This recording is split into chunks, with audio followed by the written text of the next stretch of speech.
ایسا خطرناک جنگل کی جاپان کی ٹیکنالوجی، ڈسپلن اور بے حد ترقی بھی لوگوں کو اس جنگل کا نوالا بننے سے نہ روک سکی۔ ایک ایسا جنگل جو جاپان کے مشہور پہاڑ ماؤنٹ فوجی پر تقریباً 30 مربع کلومیٹر پر پھیلا ہوا ہے۔ یہاں روشنی کم پہنچتی ہے اور موبائل سگنل اکثر غائب ہو جاتے ہیں، یعنی ایک دفعہ اندر گئے تو باہر نکلنا آسان نہیں۔ ایوکیگاہارا فوریسٹ، جسے عام زبان میں سوسائڈ فوریسٹ بھی کہا جاتا ہے، اباسی اونٹ جاپان کی ایک پرانی روایت جس کے مطابق بوڑھے اور بیمار لوگوں کو اس جنگل یعنی دی سوسائڈ فوریسٹ میں چھوڑ دیا جاتا تاکہ وہ مر جائیں۔ اس لیے ایوکیگاہارا کو صدیوں سے موت اور بدروحوں سے جوڑا جاتا ہے۔ ایوکیگاہارا کو یوری یعنی بدروحوں کا گھر مانا جاتا ہے۔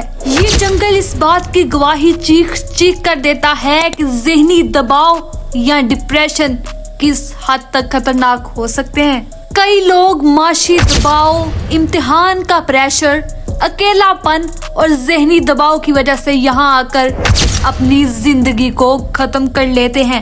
یہ جنگل اس قدر مشہور ہو چکا ہے کہ جب بھی کسی کو خودکشی کرنی ہوتی ہے اسی جنگل میں چلا جاتا ہے۔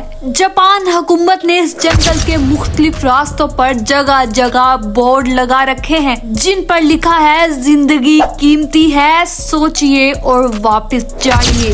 پولیس اور والنٹیئرز ہر سال سرچ آپریشن کرتے ہیں تاکہ لوگوں کو بچایا جا سکے، لیکن افسوس کہ ہر سال درجنوں لاشیں پھر بھی یہاں سے برآمد ہوتی ہیں۔ لوگن پال، ایک مشہور یوٹیوبر جس نے 2018 میں بہت تنقید کا سامنا کیا کیونکہ اس نے لاش دکھا کر اس موضوع کو تفریح کے طور پر پیش کیا۔